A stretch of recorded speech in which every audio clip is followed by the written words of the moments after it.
Because this human thing, it's wild. it's the weirdest planet I've ever been on. So hold on. What you just said was a pretty loaded sentence there, Deborah. The weirdest planet you've ever been on. Tell me about the other ones you've been on. I think you're there. Welcome to the Deja Blu Podcast, where we believe that living a life of magic can be the default. Join us each week as we playfully and authentically dive into the mysteries of life and explore what it truly means to be human. From spirituality, wellness, and all things taboo, we don't hold anything back. So without further ado, let's let the magic unfold. Hello, beautiful humans, and welcome back to another episode of the Deja Blu Podcast. My mind, my heart, my body, my soul has been smiling since this epic, magical woman being has walked into the front door of my house, and I am so excited that we are doing this again. This is like a very quick turnaround from having Deborah on very recently. However, we had such a good time. We were both so lit and activated from the conversation that we were like, we need to just hang out more. And how can we hang out in a productive way that is allowing our hang to also benefit the lives of other people? And so what we decided to do another podcast.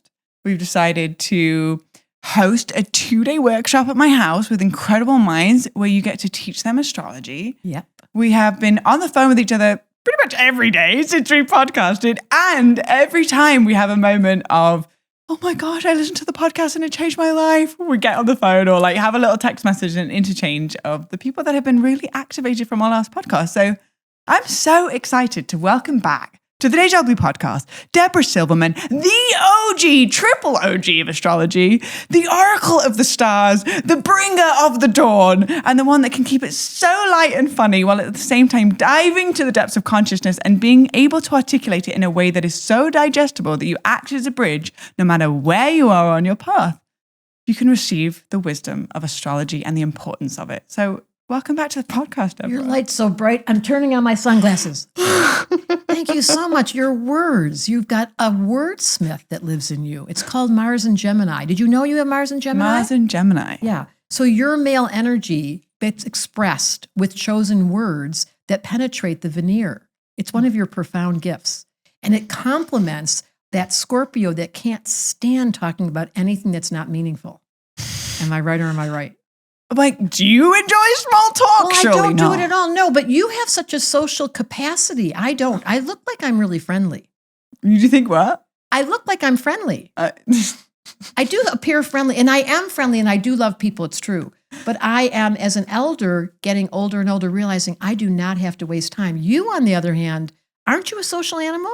Well, honestly, yes and no. I'm a very introverted extrovert. And I have like so much respect / inspiration extracted from you being in the elder essence of like, I don't need you to like me. Bingo. There's something so powerful for me to witness that within you because I think that it's so badass and it's so magnetic and authentic. Well, here's the deal. That took me many, I didn't come this way. I want to hear about... I am Libra rising. And so what you learn in astrology is the rising sign is your soul. It's what you're rising. Think of the word rising, ascendant. They gave us 2 words for it because people get so confused. What's the rising sign, they say? They describe in old astrology that it was your body or it was the way that you present. No, it's your inner world. So my inner world as a young person was, do you like me? Do you like... I had this it's embarrassing when I think back. Codependent, bringing home stray people, making them my new best friends and making them my boyfriends. Don't tell anyone. And then, as years went by, I was like, what is compelling me? It came out of a wound. It came out of a childhood wound. And I had no idea until I became old enough and wise enough to go, you don't have to do this anymore. And the minute that happened, the not reaching approval or looking to make people like me or saying the thing that I knew would make them laugh or making me sure that I fit in, I completely stopped. And now I wouldn't say I'm rude. In my head, I say things. I don't think you're rude. No, but you should hear inside. I feel like you're to the point and you speak your mind. Yes. As opposed to creating a buffer because there's a part of you that really wants validation from the other being. So you accustom yourself to the space that you think would be liked by them. That's right. Which actually doesn't land as clearly. It's not authentic. There's a lot of people in our world who are watching this who suffer from the seeking of approval. Mm-hmm. I mean, it's the longing in every human soul. Me. I mean, the deep longing to be connected. We come in here and we get cut off at the beginning. It's such a funny game. You see those little babies, you smell their heads, and they smell like they're freshly hatched. Mm-hmm. It's the sweetest smell, babies. They just came back from that place. And then as the time goes on, we're like, I don't feel connected. Does your mom love you? Does your dad love you? Is there anybody around here that gets who I am? I don't even know who I am. Mm-hmm. And as years went by and I did all the wrong things, the cat in the hat, you know how the cat in the hat finds things? By knowing everywhere it's not. Mm-hmm. So you go all the wrong places. There's so many people that are watching this that are saying to themselves, if you heard my early years and what I did and what I did to pretzel myself and shape shift for people to like me or to be part of the group or to belong. And then as the years went on, I found the few people who really did like me for all the right reasons, and that stopped. And now I feel bad sometimes because I'm not very social. And it's become so contrary to who I was. So for all of you who are changing in this life and you're studying astrology with permission slips to give yourself back to you, my North Node's in Scorpio. Your chart lights up my North Node. What's the North Node you're supposed to ask? Go ahead. Tell me about this. The North Node in my terms is called, ready? The shortcut to enlightenment. Yours is? Everyone's North Node in the world, when you go look at this one symbol. I read it in your book. It's true. And it's going to be a video series I'm coming out with this year by Hay House called Stars and Cards. See, I sound like an American. Stars and Cards. You say it. Huh? Stars. Songs? No, Stars and Cards. Now you say it. Stars and cards. Cards? Yeah, cards. Cards, like divination cards. Like cards. Okay, do it again. Stars and cards. That's what I was looking for. And you said stars and cards. See, it sounds so much better when you say it. So I'm doing a series on stars and cards, but I'm teaching people how to use shortcuts to astrology. So stars and cards are about the progressed moon, but now I'm talking about the North Node, another shortcut. You can just go straight to this. Your North Node's in Aquarius. What does that mean? This lifetime, your shortcut to enlightenment, ready, is by being fascinated by all metaphysical things. All what things? Metaphysical. Oh, of course. Everything that has to do with alternate worlds that explain this physical plane through the practice of science, better known as all your fascination. All those interviews you have, the scientist who explains spirituality is the door between metaphysics. It makes that. So in your case, the shortcut for enlightenment for you is everything that's scientifically, metaphysically fascinating. Is that not you? I literally sat down with my journal the other day and I wrote, what are the things that fascinate me? And it was like sorcery, alchemy, ETs. Sex magic. Yes. Energetic light body. This is all meditation, plant medicine ceremonies. Yes. Like I just like these things fascinate me. That's the North Node in Aquarius. Classic mysticism, hermetic wisdom. And not following, going out of the box to reinvent an old science and bring it updated into the now. Mm-hmm. This is how we know we're in the Aquarian age. They call it the Aquarian age because we're breaking out of the old, the religious order that told us what life was. Now we're like, I have a question. Mm-hmm. How did Adam and Eve actually get here in the first place? Good question. Does God really exist if we can't see her? Good question. There's a lot of questioning going on. In my case, my North Node, get ready. I'm curious. Scorpio. Let's go. So you light up my North Node. You light up my life. You give me hope to carry on. You light up my day and fill my night with song. Ooh, that was pretty good. Honestly, it was actually I am getting really good. So I'm surprised hot. how good your voice is. I'm with you. Oh my God, did you hear that? Okay, my North Node is my shortcut to enlightenment is going deep and being fascinated by the underbelly of the human psyche, asking the question, what was God thinking when she made you? That's my favorite question. I love that you said she. I always make it a she. Cool. Just to balance the pendulum. Yeah, let's please do that. What was God thinking when she made Blue? I can help you by looking at your chart. So the first clue is 4, count them, planets in Scorpio you were born with. So I immediately know that in this lifetime you were like, we're going deep. Anything less than that, and you're just going to leave the room. It's so awkward. It's small talk. Debra, Like I nails can on a hardly chalkboard. hear it as it is. Right? Like I strain, like most people use not that much percentage of their energy to hear what is going on in the space. I'm going to use at least 40% of my energy bandwidth to be able to perceive what is going on in the space through the words. If I'm using 40% of my energy to listen to small talk, you've got to bet your bottom dollar I am out of there. I want to be using my energy to be hearing stuff that's going to be expanding my heart, my mind, my body, my soul in a way that I could be of service to myself and therefore others from a place of depth and truth. I love when you speak. That's why I like hanging out with you. Because I'm a cheerleader or because you're so inspired? Because I light up. Here we go. No, don't sing it. I'm not singing it again. It was I great. activate you because this is what astrology is. There's another clue. We never talk about this. It's called synastry. It's a funny word.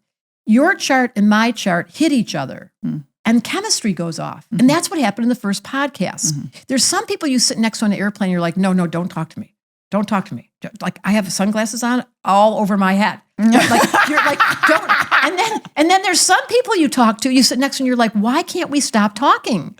Like, why is your activation of my presence turning me into a talking machine? Well, I feel like when you walked into the house, I felt like we had a small amount of time before we were podcasting because Matrix is here. But I was like, in this tiny window, there is at least 50 things we could discuss right now. And so that's what I'm talking about. The person that walks in the house that tickles you. It's like a tickling machine. And that's an important thing to know about astrology. There are some people that you meet and the energetics based on the planets activate you. And what do you do to study that? Oh, that's right. You got to take a class. But however, the first step is, in your or my case, you have Mars in Gemini. Your male energy. Mars is the red planet. Pissy, excited, male.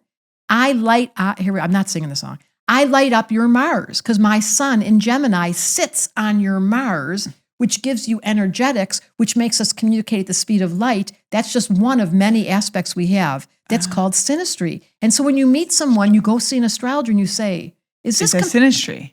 Bingo.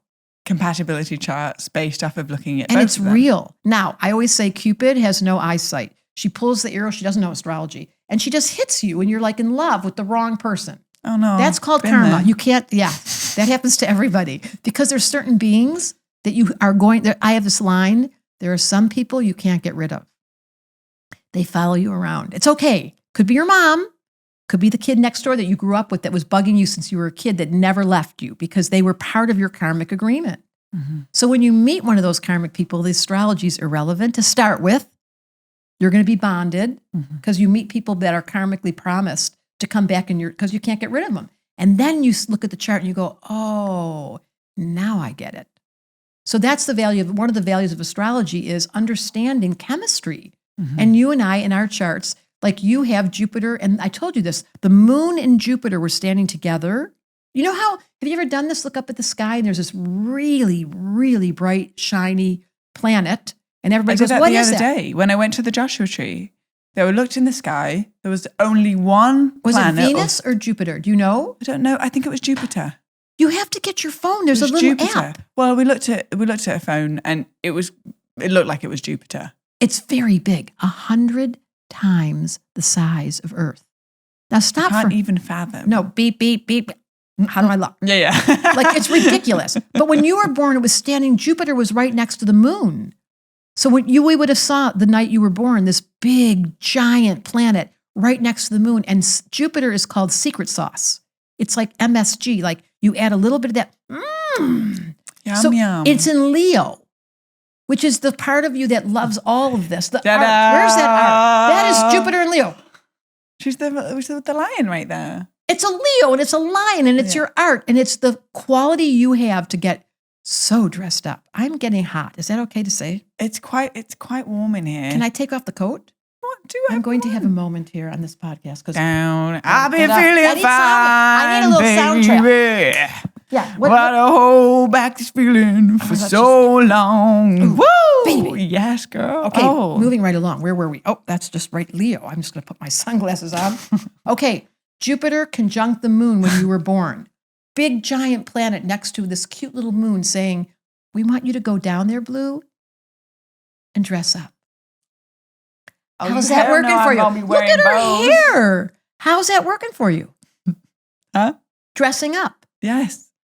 I've been wearing bows since 1990. That's a fact.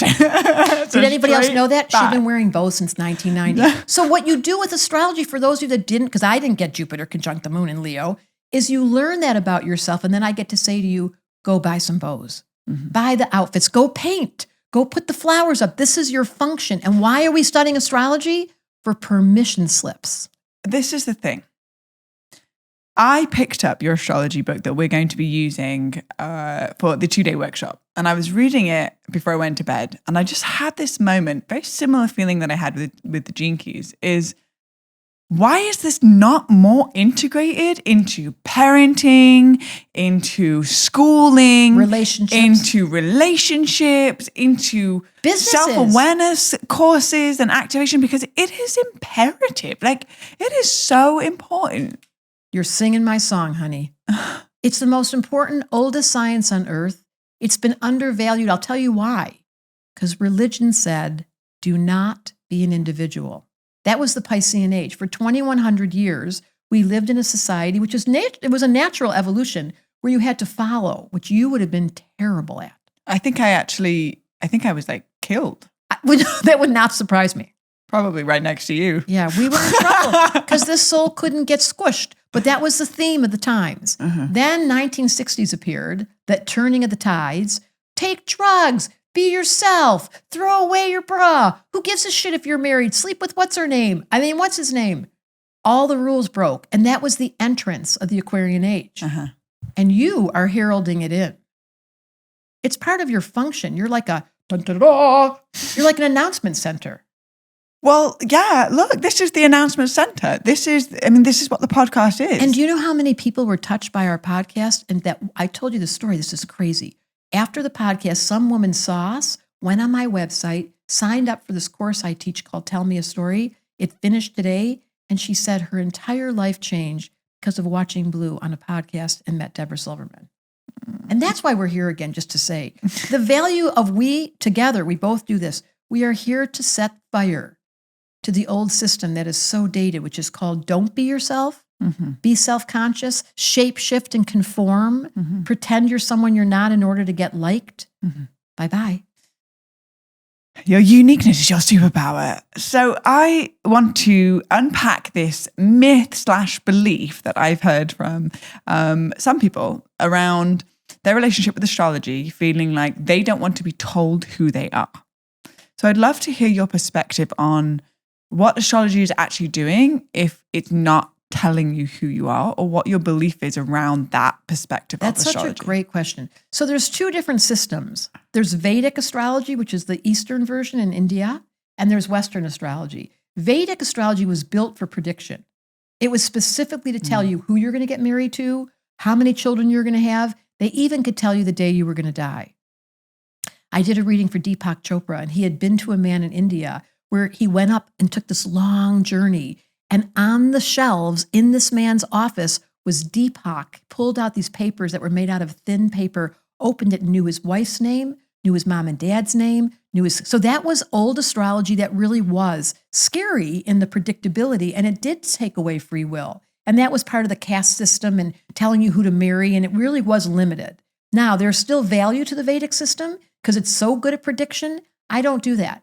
The Western system is a psychological model to help you fall in love with you.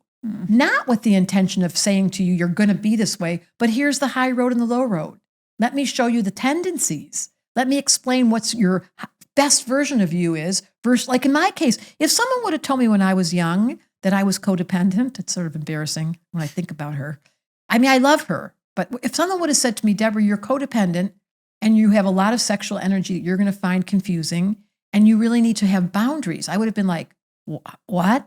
But that would have been so valuable to have said to me at a young age, You're going to fall in love with everyone you meet, your little Venus and Gemini self. And so it took me the long way, the cat in the hat way, to find everything wrong to get there. What if I had a reading with one of my astrologers that I train that doesn't describe what's going to happen, but describes the high road and the low road of your personality type without any judgment, and said to me straight up, you have a chart that merges with people and people are going to fall in love with you. However, you aren't what you appear, Debra. You present this way and who you really are is this way. And that would have been, so that's how I teach it. Not predictive to set things in motion as in concrete, but as possibilities of who you will become if you're looking to be your highest, best self. So can you feel the difference? Right. Yeah. So there is truth to what they worry about. The predictive astrologers can give you dates and times and limit you as though it was and tell you who you are. And the esoteric astrologers looking at your soul and trying to facilitate you coming out from behind the screen and putting words to things that you could never have spoken to if someone didn't use the words. It's almost like, how is a kid supposed to be themselves without an instruction manual? We go to school to learn the stupidest things. And then when you think about what school teaches you, it's not about your essence. It's not about what you long for. It's about what you should be, according to, I don't even know who started that program, but there's a radical change happening now as parents become conscious. And I'm teaching a course this summer on reparenting both the kids you have, how to understand them, but how to look at your own chart and reparent yourself accordingly. And I'm really, really excited about that. How do you see the astrology being helpful for parents when they're bringing, their children up and I've learned how to read even just at a basic level astrology? How do you feel like it could support parenting? Well, think of if your mom would have known that Charlotte, it's okay to call you that, was this little rebellious girl who could not follow, and do not limit her because she will elbow you. She will stand up. She'll get really, and I would have said to your mom, don't limit her. You have to have boundaries with her, but please don't let her power be limited because of your English upbringing. Now think of the difference. If my mom would have known I'm a hypersensitive person and my mom told me to stop crying, literally told me to stop. I stopped crying and I had an ulcer because I held in. So if a parent knows, I love doing children's charts. And we have someone on our team that is on Instagram, Luminary Parenting, where she just works with parenting. Literally talks to the mom and says, here's your kid, here's your parenting style. Get it together. Let the kid be the kid. My favorite example, I have a son who's a double Aries. He came home from school in teenage years looking very sheepish, kind of scared. Came into the house. What's wrong? He was like, the teachers all put me in a circle today and they told me they're calling you. Why? Because I hit Nathan. I was like, why'd you hit Nathan? And he goes, he's such a bully. I said, of course the double Aries is going to hit the bully. I'd expect nothing less of you. And he was like, you're not mad? And I was like, yes, you need to learn impulse control, but someone had to hit the bully. That was just a matter of time before you would get, I respect the fact that you're a double Aries. What a relief. So that's a good example of, as a parent, the kid that never comes out of their bedroom, who's so sensitive, who loves the quiet, and you're the boisterous extrovert pulling the door up. No, let the children be the child as it is, and then watch how much the kid flourishes and becomes themselves. Does that make sense? I think every parent should look at their child. If they can't figure it out, go find one of our astrologers and say, can you help me with my child so I can let them be who they are? Think of your mom and how much she got upset with you and your mouth, because there's no way you can not speak back. Oops. Yeah. And me, I had so much energy. My mom, it was hard on her. I'm taking dance classes. I'm going to gymnastics. I'm a cheerleader. She was sitting on the couch going, I can't drive you anywhere else. So I industriously found the kids' neighborhood moms who, can I have a ride with you? Oh, bless. And this is the nature of our reality. We all go through such hard times in our childhood. Can I just say that? This is the therapist in me. You come into this life with a really big wound put in place in your unconscious mind. You will not unpack it until your injury requires so much pain that you finally say, help. So this is the South Node. This is the I've been reading your book. I told you, I'm a great student. It's so impressive. So the South Node gives you the That's impressive. So the North Node, I wasn't going to tell them. So the North Node is the shortcut to enlightenment, and you just can take that one piece out of the chart, in your case, Aquarius, and fascinate yourself with what is drawn. Ready for this? The South Node is opposite. Right. And in your case, you were a queen. It's In Leo. So somewhere in past lives, you had to play the queen's role according to the court and the laws, which this lifetime you said, no, I will not take that leadership at the expense of my zany Zulu. You're what? You're zany Zulu. What's a zany Zulu? Yeah. It's Aquarius. It's the party that cannot follow. But think about being a queen in the past lives. We were always limited to normalcy. If you left society in the past lives and you said to your family, I can't do it, you were banished, you couldn't eat, there was no one to live with, there was no grocery store, you were left out, so there was no permission. It was survival. You had to follow the rules and to survive. That's what you came from. Which is now then double down on I eat the rules. I will not do rules. And that's why you have this podcast, breaking up the old system and saying things that we couldn't say. Like when I told in the last podcast that we won't talk about that, but you have a way of making it safe for people to liberate themselves from the bondage that was put in place by their childhood, by their parents, by their religion, by their school. Like, we must now, listen, this is the era where everyone gets to be themselves. And so there's he, she, they, and we. There's multiple relationships. Everything's being blown up. And the people of my generation are like, hold on for dear. The ones of yours are like, finally, a little bit of freedom. I'm learning, and when you say about this freedom, specifically in relationships, I would love to hear your perspective on, I think this is a little bit of a tangent, but it feels very present for lots of learning people to love freely. I'm really learning and understanding the art of loving with an open palm. And what I mean by that in extension is that old ways of loving have felt constricting. Right. And it's like, wow, this beautiful wildflower, look how radiant it is. I love it so much. Pluck and pick it, take it, go home, and all of a sudden it's like, and it ceases to be the very thing that we loved so much about it because we wanted to own it. And actually, the beauty of the wildflower stays beautiful because it's wild.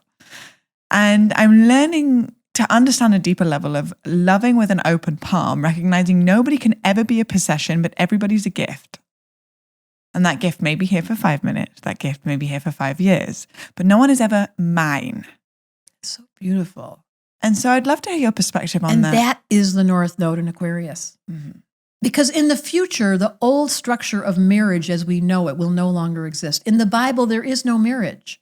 It's not required to bond for life with the promise that you will only be with you for the rest. That's an unnecessary, it's truth when you're in love. And all you want is that person. You can't even imagine. Why would you? And then there's time that goes by. And there's personality types who say, please don't bondage me. Well, unless you like that stuff. So the point is, there is a new era coming. We are in the Aquarian age where the old structures of relationship as we've known it are being blown open, and it requires breaking them, dismantling what we held sacred. On the other hand, there's people that really do find their soulmates in high school, and they bond. And when you see one of those couples, you can see they look alike. Yeah, and you stare at them. It's so true. And you say, you guys got the karmic agreement that you're going to do that super glue. No judgments. However, let there be freedom. Let the mindset be open enough to say, in the name of an open palm, how am I to know what the karmic agreement is between us? And just because we broke up doesn't mean something went wrong. Quite the opposite. We knew love. And it expired because everything has an expiration date. Everything. So the question is, in the Aquarian age, what will be our new way of doing relationship? In my fantasy, there'll be a little teletype that comes out of the computer that says, this relationship will last this long, enjoy it. And then you'll know it. And then you would allow yourselves to be madly in love. And when the transition comes, you'll be conscious enough to say, I felt the transition, and I feel like it's time to do an uncoupling session in front of our community, just like we did a marriage ceremony, to honor that nothing's wrong. The season changed. The love remains, the container changes. That's so beautiful. That is the future in honor of your North Node. There will come a time when the constructs of society as we've known it will be liberated and we'll feel so much more free to not be bound by our grandparents' programming. Yeah. I was with my ex yesterday, Andre, and I just had a deep moment. We've done a podcast about this and we've shared it all publicly, but just had a moment of us sort of sitting next to each other, just this deep love and appreciation, and we shared all the insights and the updates and giggling together and snuggling and all the things, and just feeling that the love never went anywhere. And all I ever wished was that I knew when it was going to have an expiration date, because I would have just really appreciated it more. And when I was in the relationship, I think that I just kind of thought this will just be for forever. Like it's all like because of the love that was alive in the moment. And it's also hormones. Oh yeah.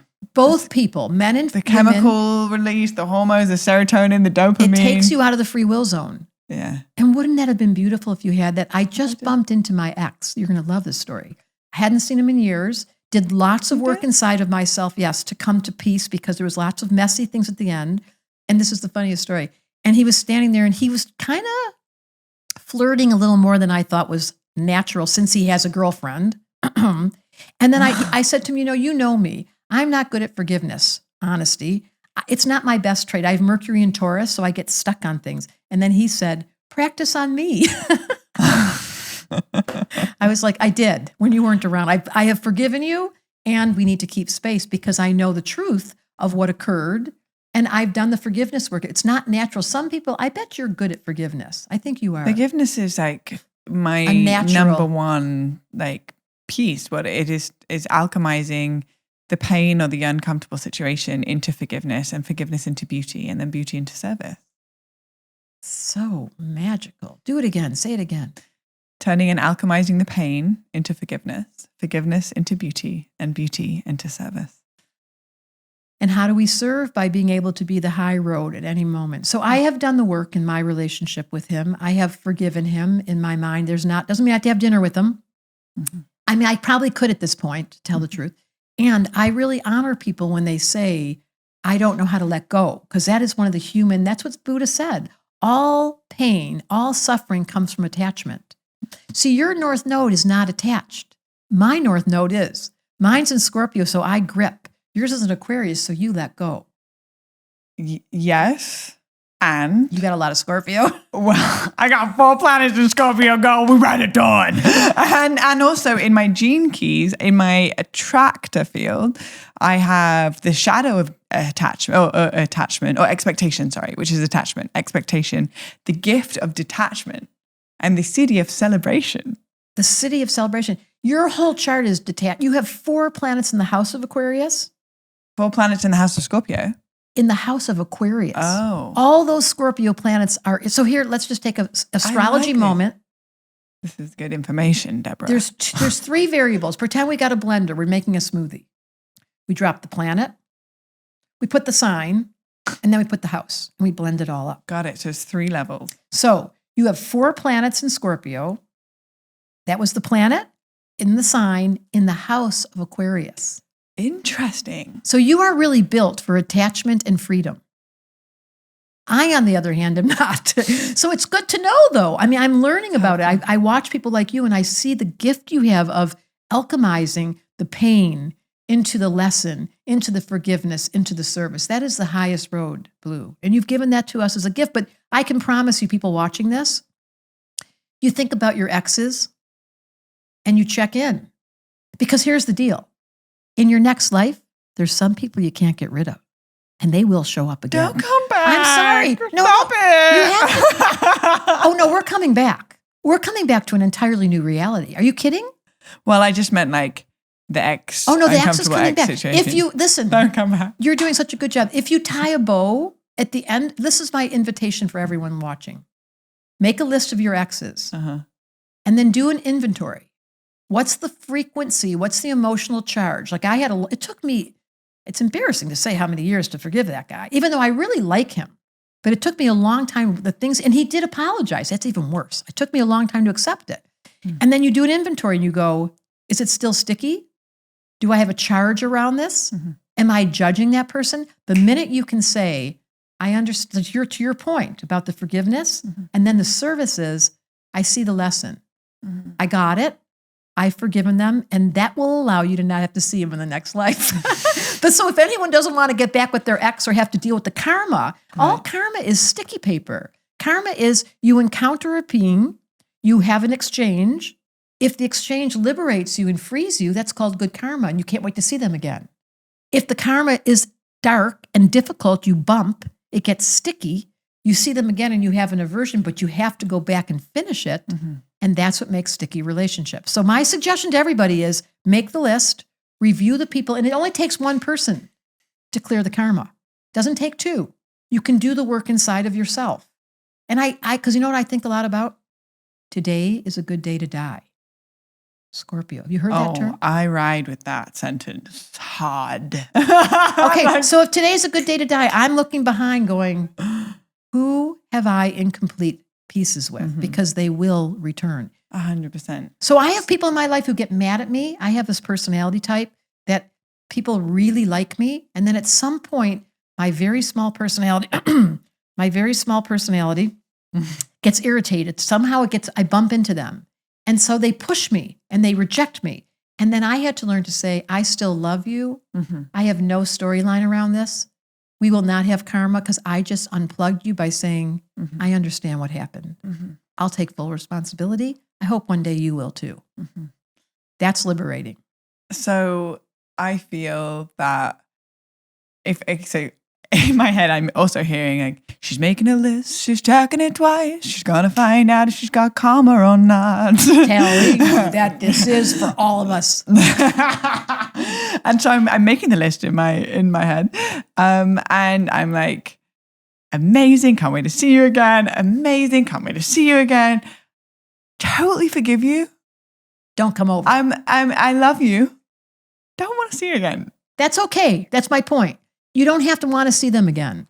It's your side of the table, your side of the street. Just take care of it inside your heart. As long as you love them, you see their beauty. Don't come back. That's a very wise word called boundaries. However, the problem on this planet that's so toxic, if you look at your family dynamics where they cut off from somebody, they don't talk to them. I have two brothers born the same day. They're both Scorpios, and they have so much tension between them. Of course, they're going to show up again in the next life. The job will be for one or the other, just one of the other, to do the inner work to say, I found peace, and therefore I set us both free. So it only takes one. Surprise. And you don't have to see them. You don't have to have dinner with them. All you have to do is keep the inner inventory going. Is this clean? And then when you die tomorrow, you have no karma, and there's options. So Matthias De Stefano mentioned that once we pass, we go into the next reincarnation based off of the consequence of how we lived. So the charge of how we lived is the very thing that then is the vibrational frequency in which we enter back into. That. So ultimately, it's just a consequence. It's not heaven or hell. It's just a consequence of how we lived. And I deeply resonate with that. Based off of vibrational plane and transcending this whole experience that, well, there's heaven, which is good, and then there's hell, which is bad. So that's all laced in judgment. It getting us caught up in this binary experience, ripping us, to left or to right, when actually recognizing that there's just vibration and resonance. And so what I'm hearing is it's an internal job of the relationship too. There's only one while of us also here. Still being able to have boundaries, which is a testament of self-love, while peeling that piece so that when the name is mentioned, there's not a fuck you charge that pops up. There's only one of us here, and it's you. It's an inside job. The whole existence is inside of your mind. Be careful what you think and be careful the stories you tell yourself, and do everything you can to return to peace. And I accrue my success this life to having finished the last life with this awareness. And the Tibetans say that when you die, if you can stay awake inside the dream as you die, and you keep your eye on the light, and you've cleaned out your past, you'll walk into the next life smelling like a rose. The problem we have on this planet is that our memories are very short. It's the strangest thing. We don't remember past lives. We don't remember what happened before. We conjure up and make up stories all day long. If we remembered, we'd know that, oh, right, I knew you before and we had the worst time. Let me change that. In honor and service, to your point, the last of your forgiveness list, the last was service. in honor of coming to planet Earth, I came here to serve. Mm-hmm. I came here to clean up this place at the emotional, psychological level because my North Node's in Scorpio. So every single story of my life, I have done everything I can to look behind me and say, I forgive you. I love you. I don't want to have dinner with you. I am clean. So if I die tomorrow, it's an inside job. There's only one of us here. We make up a story about all these different people. I happen to love being you. I mean, when you sit next to someone who's gorgeous and who's awake, we're like, I want to be her. Well, you are. If you would just take responsibility to match that and ask the questions and study her chart and figure out how she got like this, then you go, I see why I'm in love with her. She's the part of me that's awake. Welcome to Blue. And that's what I love about sisterhood, when we transcend competition and into inspiration, because competition cannot allow the codes to be activated within each being because there's like an energetic barrier that just like ricochets it off. But when it's inspiration of going, I see your radiance, I see your magnificence, I love it, I celebrate it, your wins are my wins. Then after being in the presence, changes. It just activates here also within myself when I'm in the presence of being inspired by you. For example, when I'm not with you, I have a different pep in my step and the way that I claim my boundaries. And burn your incense. Yeah, and I have my incense burning everywhere. P.S. Debra introduced me to the world's best incense. Chocolate chips. Just so happens also to be called Blue Pearl. Oh, that's right. Cedarwood. That's right. That's so interesting. I just want to say, you're so advanced, which is why I'm so happy to be you. I'm very human, or part of my function this life with North Node and Scorpio is that I had to feel a lot of human feelings and transmute them. So jealousy is not one of the big ones I feel in a lot of times, but when someone is super happy and I see a couple that are madly in love and they look like that yin yang thing and they match each other, part of me goes, how come it didn't happen to me? Like I feel it. And then as quickly as I can, I do what you said. I turn it around and I say, their love is my love. I can have that one day. This is just an example of what's available on earth, but I have to work it. Yeah. So I just want to say, not everyone has what Blue has. You are very fast. You have a very profound gift to take it up a notch. That 11th house, the North Node in Aquarius, the Mars in Gemini, it's speed. And I, on the other hand, have Mercury in Taurus. I'm a little slow. My South Node's in Taurus. And so I've come to fall in love with being human. It took me a long time to not be embarrassed to say, I feel sad. I was depressed. You're not going to believe this. For so many years of my life, I suffered from depression. I didn't tell anyone. I never took medication. But I learned that it was my right to being human, was that I felt the pain here. And the sadness that so many people didn't know what I knew about smelling a flower. Like I got caught in the contagiousness of this planet being so distraught with the low-grade feeling of something's wrong. And as the years have gone by, I gave myself back the permission to say, you know what? Nothing's wrong. It's an emotional planet. It's blue. It should have been called ocean, not earth. And the nature of the human condition is to feel. And as the years have gone by, I've turned my yum-yum, I call it the yum-yum factor, my sensitivity, my yum-yum factor, into calm, into peace, into tears. I let myself cry. I consciously took my depression is pushing energy down. Yeah.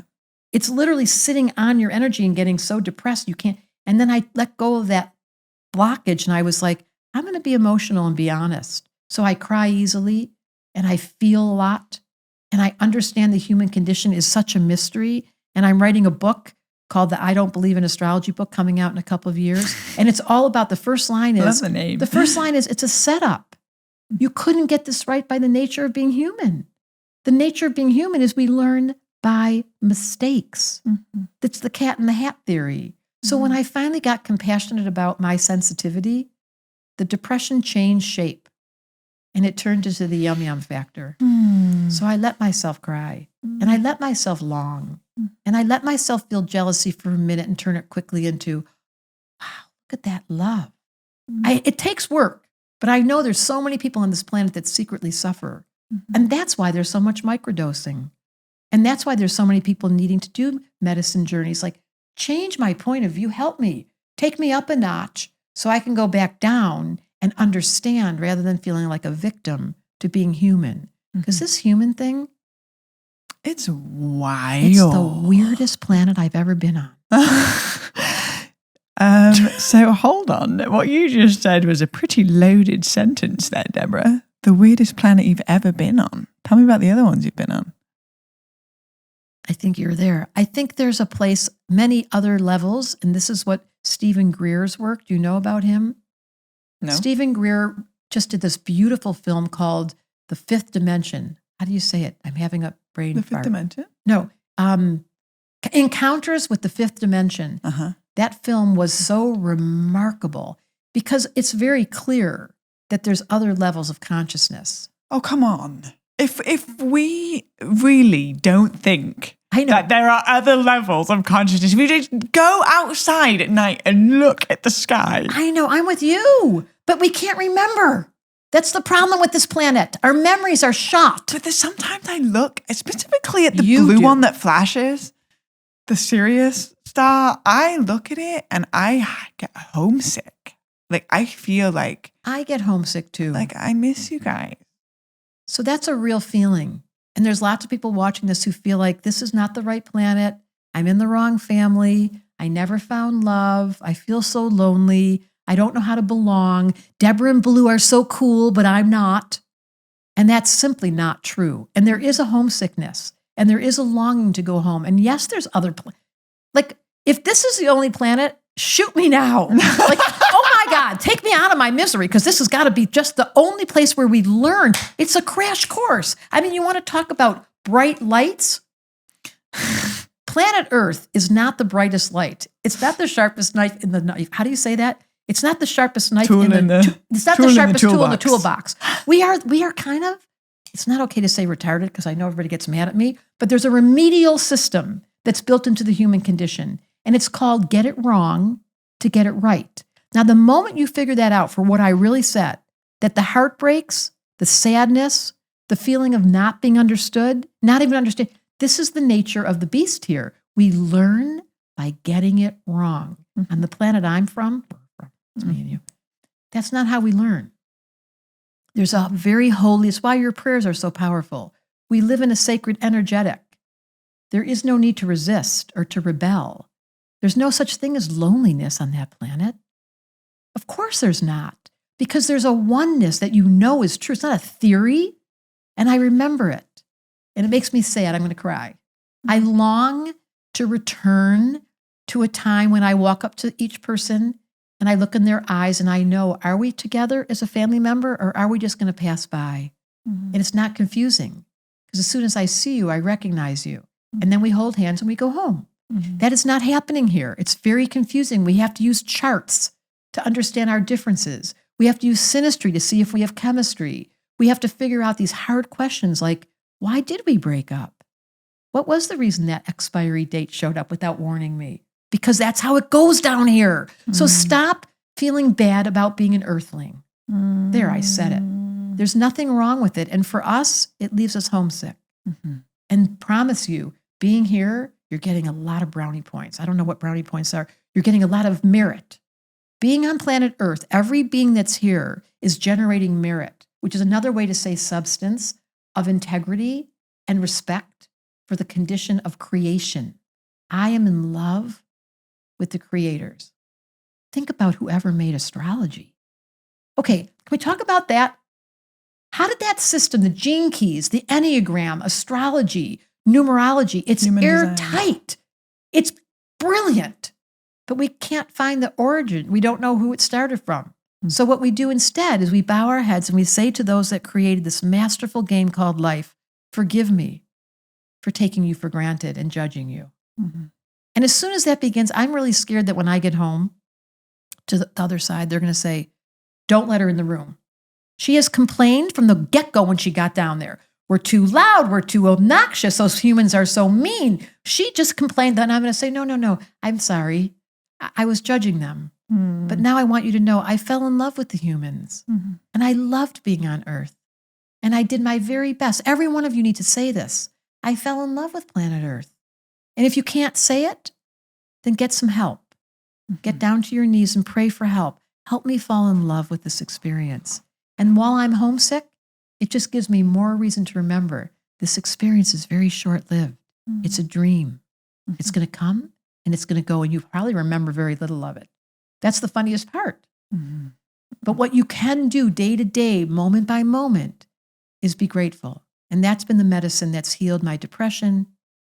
It's healed my everything. I am so thankful. And when I don't mean it, when I'm full of shit and I say that, I check myself and I smell a flower and I eat some yummy food and I look into the eyes of blue and I go, oh, that's right, that's right. I love it here. I love this. It's all it takes is being around blue, which is why we're all watching this.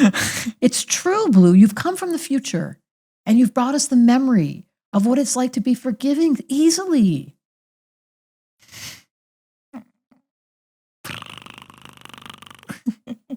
I long to be that example for all of you, that I went through the human on the deepest, darkest levels. My childhood was so awful. I grew up in Detroit. My father was in the mafia. He got caught. My brother was on heroin. It was everything that scared the shit out of all of us. Mm-hmm. And I've forgiven all of them and love them. And I see now why I did that. I see now why I took that deep dive into the human condition in Detroit so I could come here to California to sit with you and say to all of you, there's nothing you can't handle. Everything is forgivable. It just requires gratitude and humility and a memory that you and I are trying to trigger. Don't you remember? Mm-hmm. Don't you remember? I do. I remember you. Well, that's what I was going to say next, was that there are certain humans like I have a memory with, and it's a memory based off of a feeling, because the mind can't logically grasp based off of the five senses because it wasn't this physical being That's that right. the memory comes from. So the mind is going, well, Beep, I don't beep. know what it is. It's pulling blank. But the body and the Yeah. memory goes, oh, my nervous system is regulating and Yes. I remember on a cellular level. And so Now I just want to give you a hug. Yeah. I know it's that feeling when you give someone a hug, that's happened today. When I hugged you, like, oh yeah, Mm-hmm. Mm-hmm. I'm home. Mm-hmm. So for those of you that don't have that, you can do it with the dog. You can do it with the cat. Yeah. Yes, there are beings, you could do it with a tree. You can do it with your grandmother's memory. There are beings that regulate your nervous system because you've known true love. Mm-hmm. Mm-hmm. And it may not be traditional relationship. I have not been blessed this life to have a traditional relationship. I had a husband who passed, and I know what it feels like to be in true union, but I did not get that gift again. And I've come to peace with it because I can look into your eyes. So to your answer to the question about relationship, in the future, we'll change it from the limitation of romantic, exclusive, superglued to momentary encounters that can last as long as they do. So when you saw your ex last night, you could remember, oh yeah, we did that. Mm-hmm. And it's still alive and healthy. It just changed shape. Mm-hmm. That's a very high road, Blue. You did a really good thing. That's a high level. Because the single thing on this planet that we cannot do is end things. People do not know how to say goodbye. They don't know how to deal with death. They don't know how to deal with breakups without drama. They get fired and then they hate their boss who was once their hero. What? Mm-hmm. They get married and then they get divorced. The very person they stood in front of a whole audience and said, I love you for the rest, they now hate. So I'd like to say to everybody, close your eyes at that moment. Remember their essence, the person that you fell in love with, and stick that into your heart and leave it there. Boom. And everything that you're saying about relationships, marriage, the very person that you're standing there making vows to for the rest of your life till death do us part, those pieces for me, my body goes like, It's hard. Like there's something that's not quite right in the foundation that is here for freedom. Aquarius. We must be a stand for the liberation and freedom Aquarius. of our hearts. This is the future. And so when I hear those vows, I'm like, oh gosh, I love a good ceremony. I love a good intention setting. Trust me, I'm right there with you on that. But the till death do us part and the gripping of mine and the possessive pronouns placed before somebody else, it does something to my Aquarian spirit that feels like it's not sustainable for true liberation and freedom of the sovereign nature to go into a partnership from a whole being as opposed to you are my other half. So now what do we do with loneliness? What do we do with what? Loneliness. Loneliness. Because when people don't get that promise and the super glue, they bump into that feeling that I'm going to be alone. Well, I heard a poem the other day and it said something along the lines by Ali Michelle that said, sometimes the loneliest place on earth is in a relationship. Truth. So we look from the outside and we're like, oh, they can't be lonely. They're in a relationship.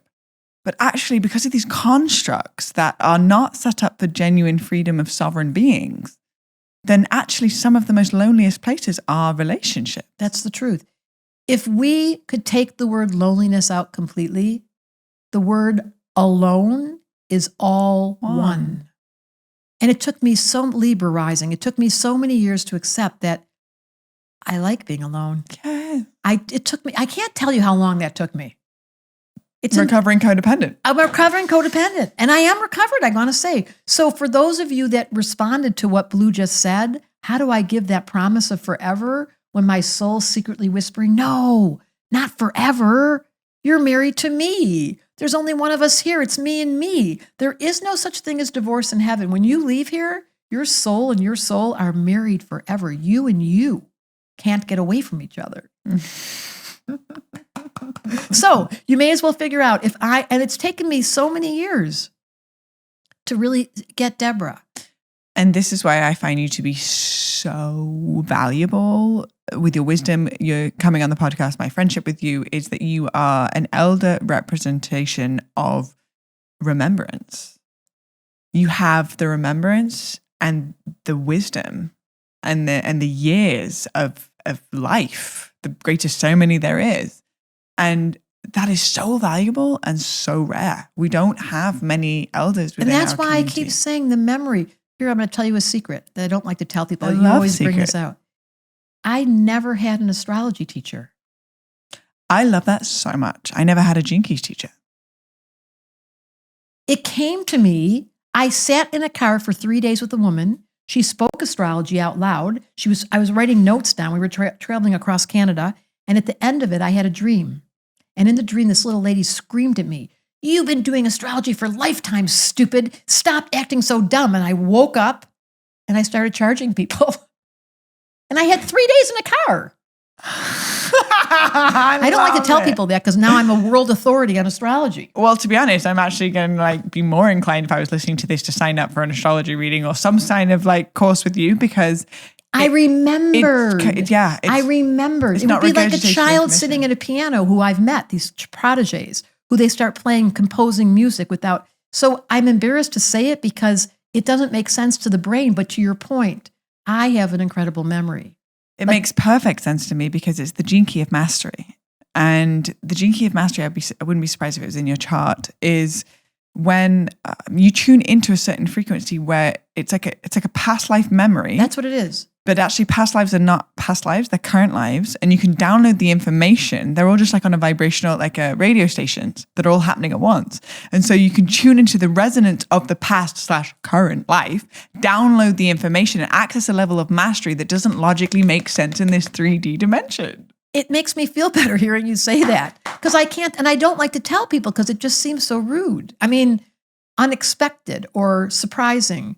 But it is, to your point, that vibration astrology has been here for over 4,000 years. It's the oldest science on earth brought to us by the creator who wanted to say to us, you think that place is really confusing? Watch this. I'll make sense out of it for you.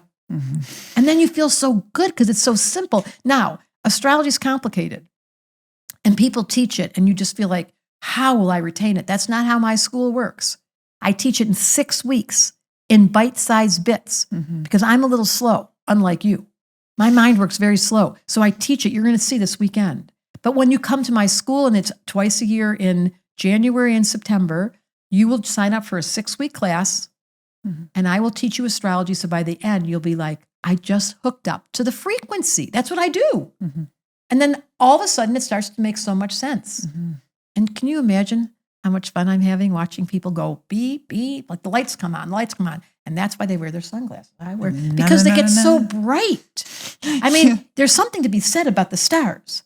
Here's the dawning of the age of Aquarius. Woo! The age of Aquarius. It's coming right now. It's here right now. We're sitting next to each other and we're asking you, do you believe in magic? Because it's obviously that past lives coexist at the same time. Mm-hmm. That's what I think about when you said, when we sat down, here we are again. How do you know we ever left? Mm-hmm. Like, why does the mind fixate on separating time all the time? You explain that to me. It's a very useful thing on Earth that we have these little clocks, tick tock, and I happen to love clocks and time. But in reality, in truth, said Einstein, it is not as it appears. Mm-mm. And we've known each other and we'll bump into each other. And maybe somewhere else we're having a party right now and we live next door to each other. I wouldn't surprise me at all. Not at all. But how come our little minds can't? Why can't I just clue into the whole other planet? We are so limited down here. We're inside of a very small little window of our mind. Mm-hmm. Our hearts, on the other hand, they're amazing. And they're so big. They're the real brain, really. But we haven't learned or exercised it in a long time. My dad used to answer the phone when you'd say, "How are you doing, Milt?" He'd say, "I'm in love." That's what he said every day of my childhood. Really? I'm in love. And I borrowed it. And I'm giving it to you. How you doing? Just pretend you're in love. Look at this. Look at these. Look at this piece of art. Look at this person's face. Smell the incense burning. Make sure you're in love. It doesn't require a person. It could be the dog. It's a lot easier with the dog. I'm definitely in love. Why is that? Because the thing doesn't talk and it looks in your eyes and it wags its little tail. And she gives me unconditional love. Bingo. Well, you can do that to yourself now. Start looking in the mirror. Astrology invites you to fall in love. Took me, I know, to your point, it took me so many years. And only now can I honestly say that I'm so happy to be Debra. Yeah. Like, it makes me so happy that I found that this funny little quirky girl, or whatever I am, I'm not even sure what I am, to tell the truth. This little being that I am is so in devotion. When you pray, it sounds like me. Mm-hmm. It's that profound articulation of the divine operating out of your mouth, you little Mars and Gemini. And every word that comes out just tickles me. And I think, me too. Yeah, me too. I'm going to be that sovereign. How'd you say that?